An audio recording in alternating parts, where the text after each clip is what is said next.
Alright, what's up, people? Holy fuck, man. I actually thought my house got swallowed up by a hurricane.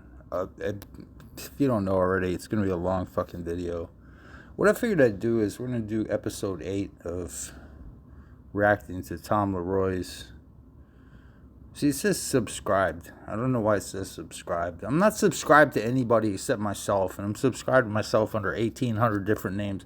I need to figure out how to delete, so I can get down to the 200 people that actually watch my shit, which they don't. So you can obviously see that I watched that one. Then I didn't watch There Is No Such Thing as Sin, because why would I? We're going to watch this one together. This is going to be our watch along, and trust me, I have not seen this before. I'm going to have to adjust volumes and shit like that. But don't ignore the demon. I don't even know what that's about. I don't know how he's interpreting demon. I don't know anything. I'm going in fresh. I'm going in clean. So let's go check out Megas LeRoy's latest video and just have fun with it. It's 14 minutes long, which means my video is going to be like 38 minutes long.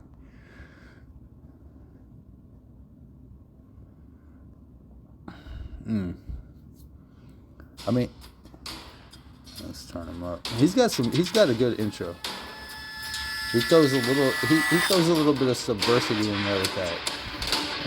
You didn't catch it, did you? I know, right? Hey Tom, peace and blessings to you and Lisa. 100%.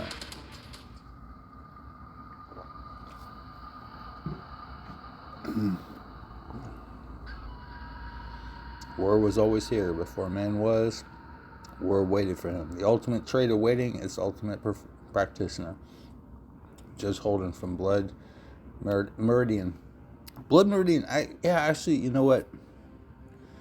Why is there violence in a civilization based on the Christian values of compassion and forgiveness? Simple.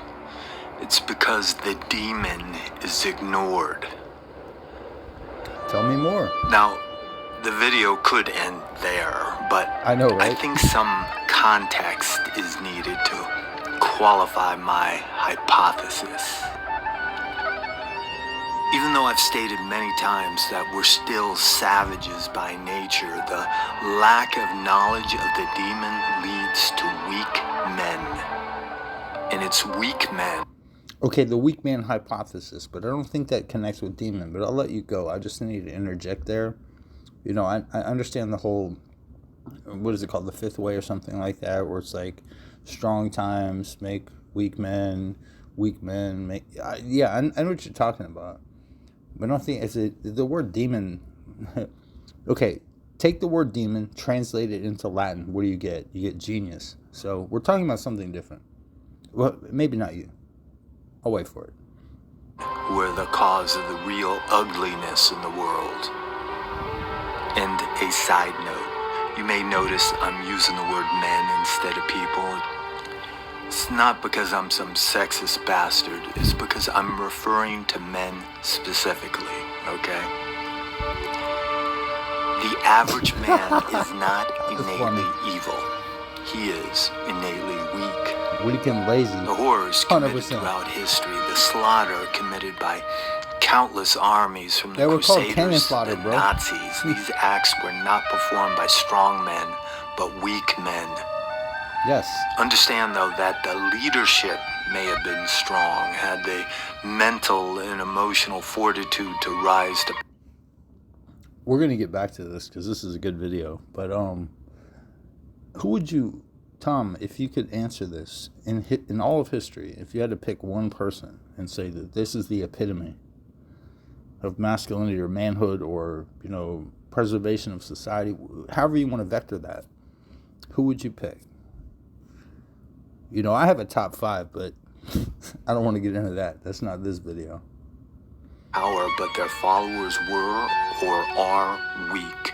Yes. Because only the weak would slaughter defenseless women and children, as ordered by their superiors, not having the strength to tell their commanders to go fuck themselves. That's what I mean by weak. You are correct, Some might think that takes strength to ignore their morals and sense of compassion and do that which in the long run is for the greater good. No such thing. Ah, the greater good. No more vile phrase has ever been uttered, because every single major example of man's inhumanity toward man is because of that idea, the greater good. This is the ultimate expression of the evils of collectivism. That your opinion, that even you as an individual does not matter. The herd is what matters, the collective, the whole. And there are two specific, like, how should we say this, survival strategies. And yeah, the herd mentality is one of those. Now, your question probably presumes that we're not that type of animal. And in that, I would agree with you, except they keep proving us wrong, bro. That's why we have to be more cunning than the wolves and the owls and all the creatures of the sky, including the raven. Whoa, did I just drop something on you? Most of the world, humanity abides by this notion. It is ingrained. Even though Christians, right-wingers, might argue this point by saying that they're for the rights of the individual, they can't be and still abide by the basic Christian value system.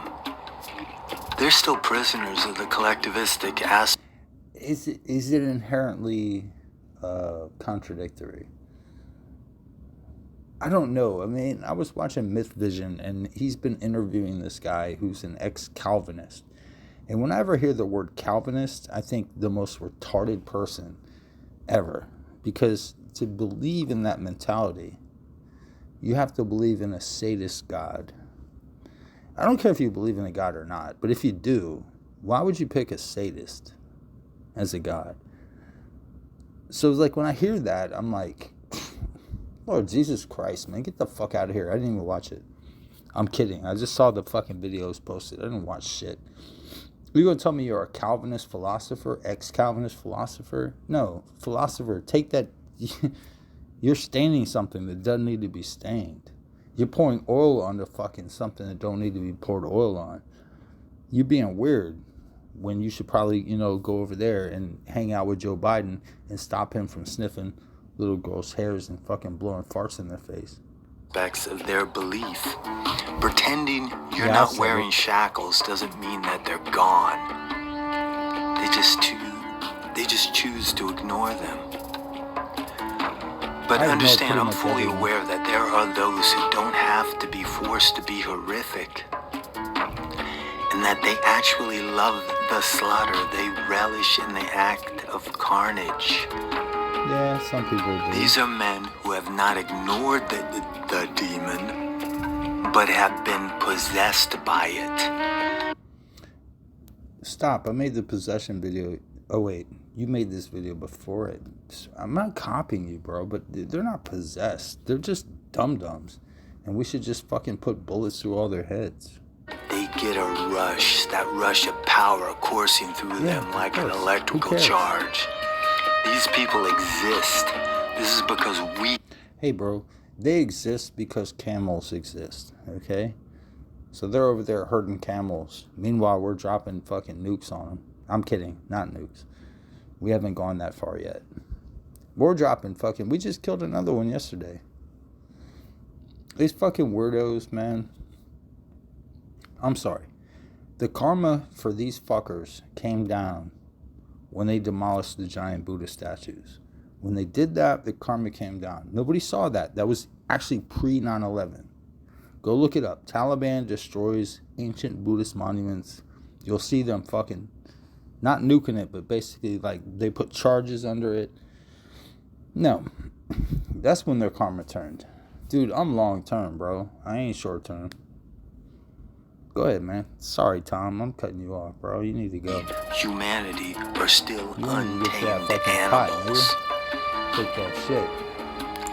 Even though we've been weakened by living in this cage called civilization, speak for yourself, bro. Civilization based upon those Judeo-Christian values, we're still savages.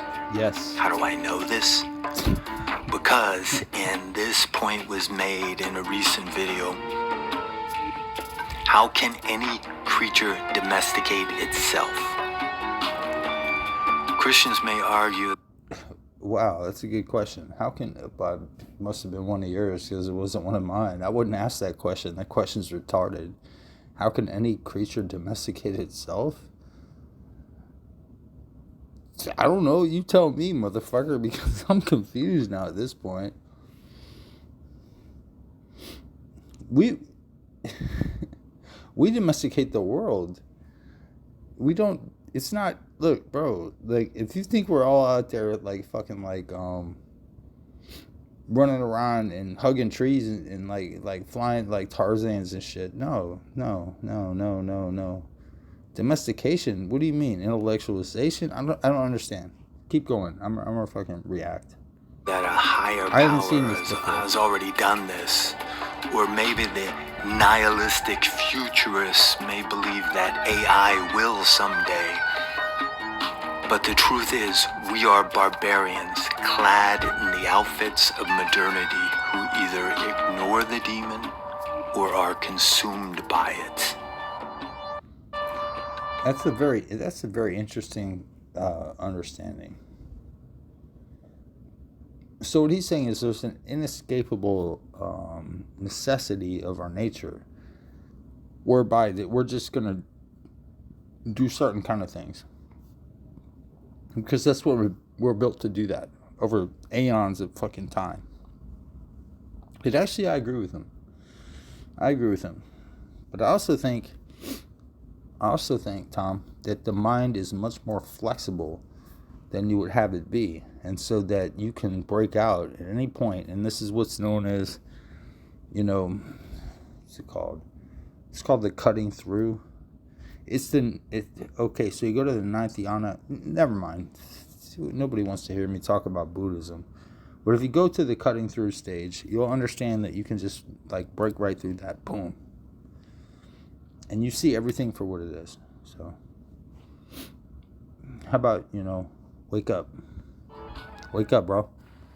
You're strong. Now, right? a sect member One of the strongest. recently asked if It's not me. it's a good idea to use fiction, if you will, to help, What is fiction? let's say, accent one's practice.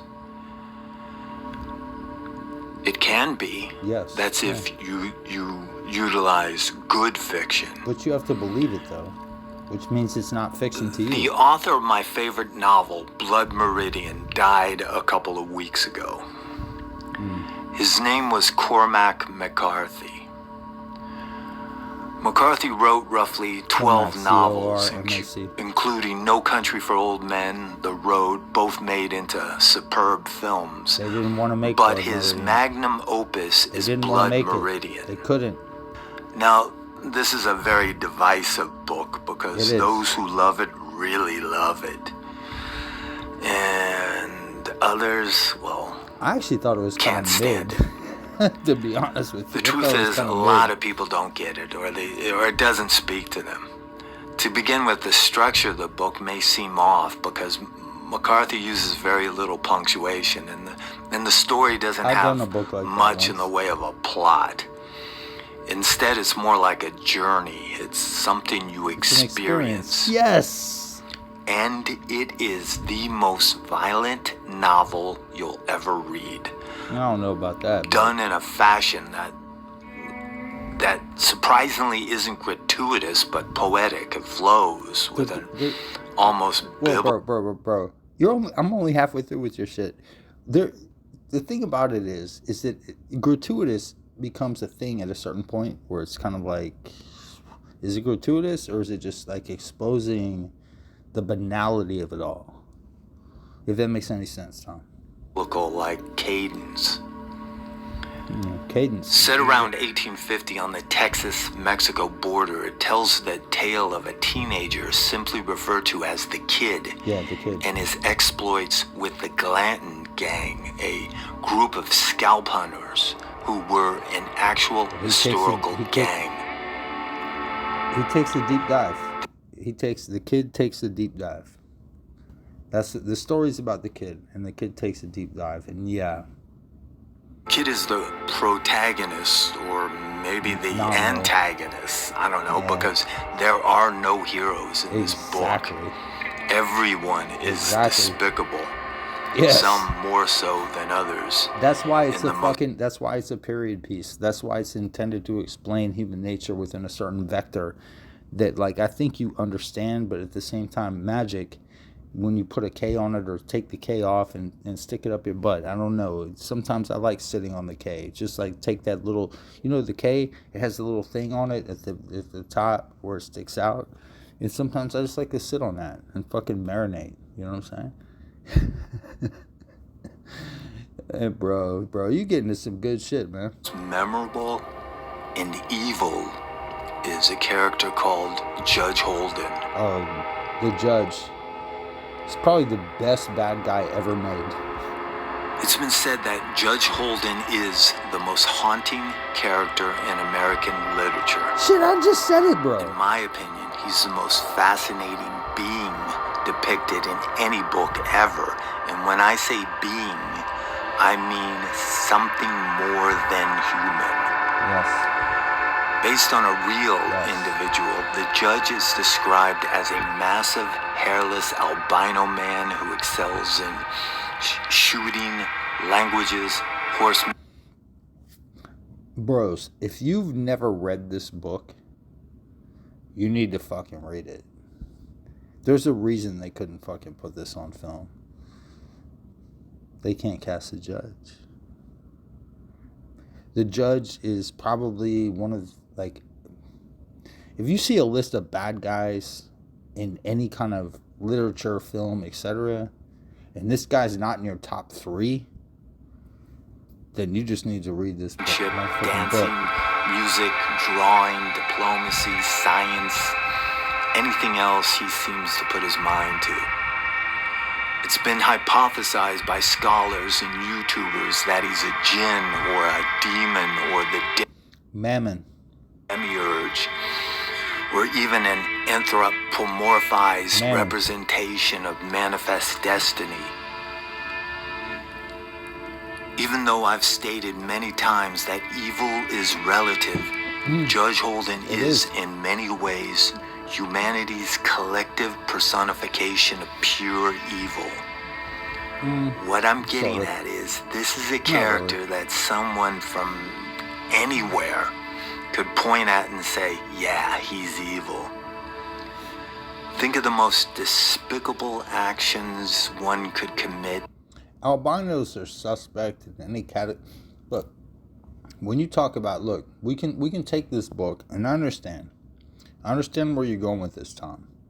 But if you look at the brutality of history, this is a small piece, my dude. And he's done it. A small piece. But he's not a raving lunatic. He's a man of superior knowledge. No, he's omniscient. According to Samuel Chamberlain, whose book, My Confession, Cormac McCarthy got most, if not all, his information about the gang from, and the Judge, wrote, the second in command, now left in charge of the camp, was a man of gigantic size called Judge Holden of Texas. Who or what he was, no one knew, but a cooler blood. Back then, niggers was only like about 5'3". So when you say gigantic, I mean, the dude was probably about 6 foot. Yeah, he was an albino, and he was a weirdo. This whole thing, this is legendary, okay? This is like, let's make a myth out of the man. Like we've been doing from day one. What do I say? Can you hear me? Can you hear me? Comic books. Let's go. Let's read some comic books. Never went unhung. His desires were blood and women, and terrible stories were circulated in camp. Because that nigger never met me, nigger. Because I'll tell you what, if that nigger met me, he'd have got bladed up. He got sliced up like a motherfucker. Big ass, bald head, you weirdo.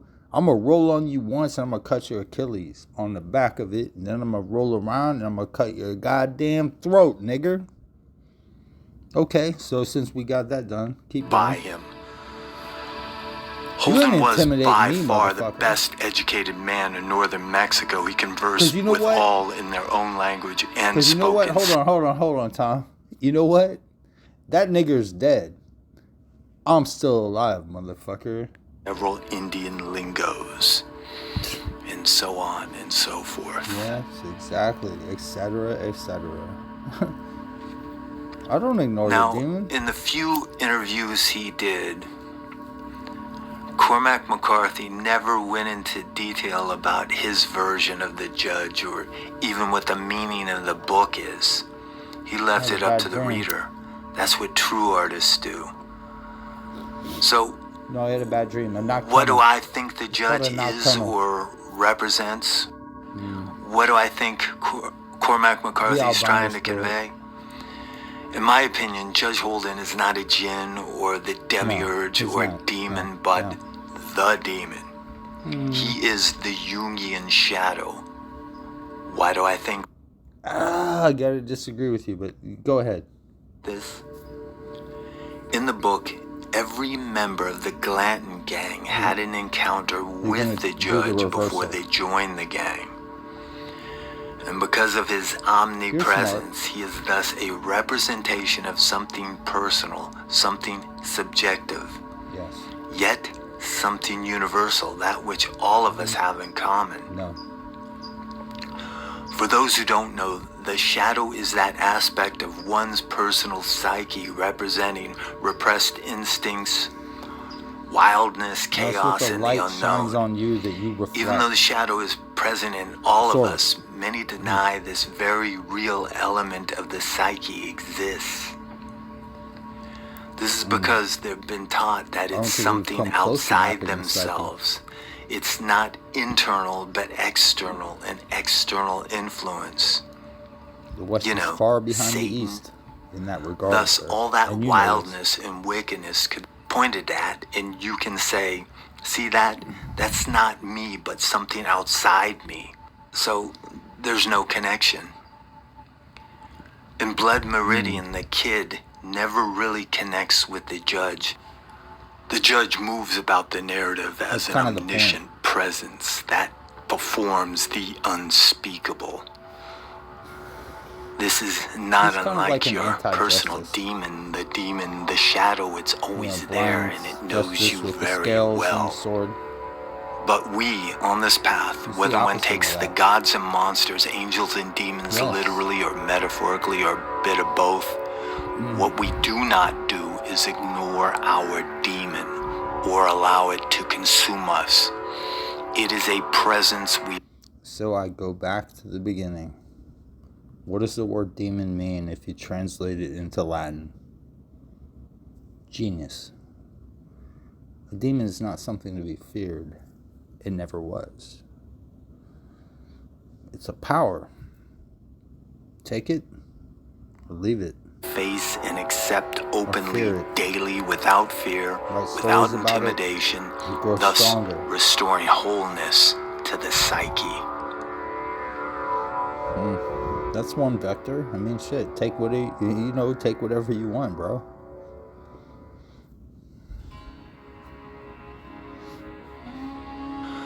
So, in conclusion, my friends, don't ignore the demon because it only leads to the weakness of the soul. And have you read the book, Blood Meridian? If you have, what's your opinion on it? Or what do you think the judge is? Leave your comments. I didn't just leave a comment. I made an entire fucking video. How about them apples? 1356.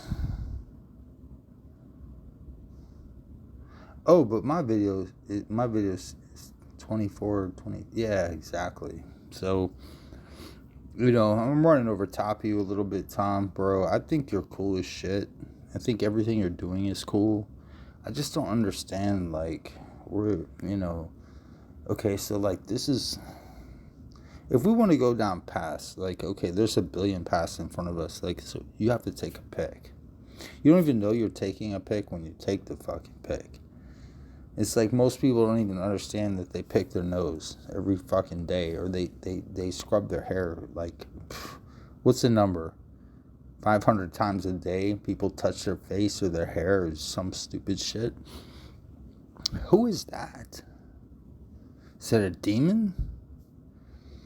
I mean, they used to call shit like that demon, devils and shit. Like, oh shit, oh, little kid, he's falling over the fucking... Nah, I kick him over, man. Kick him over the fucking cliff, let him fall down and fucking...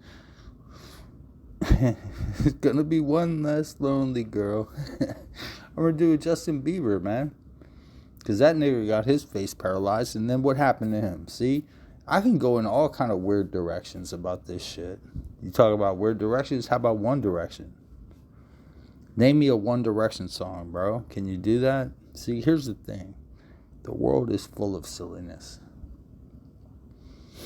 If you can see it and enjoy it, hey, man, you're on that fucking, what was that called? The comedian? Or like fucking, you sit, okay, so like you sit on the, okay, so it's a stadium, right? But you can sit on the top level, but you're not sitting with the emperor and shit like that. But never mind. We don't have to go back in time, Tom, bro. You're cool as fuck. One of these days, we're going to have another compendium, and I think it would be awesome as fuck. Let's go with your finish. Down below. And if you haven't read it, I recommend you do so soon, because it appears they're doing a film version. And it's always better to read the book before seeing the movie. But if it's even half as good as the book, it's gonna be a great film. Until next time. You see what I just said? I just predicted the future. There's a lot of times, and trust me, I didn't see your video before I watched it this first time. This is the first time I watched your video. This is, Chillin' with Tom LeRoy, episode 8. Man, dude, I predicted the future in this video already, dude.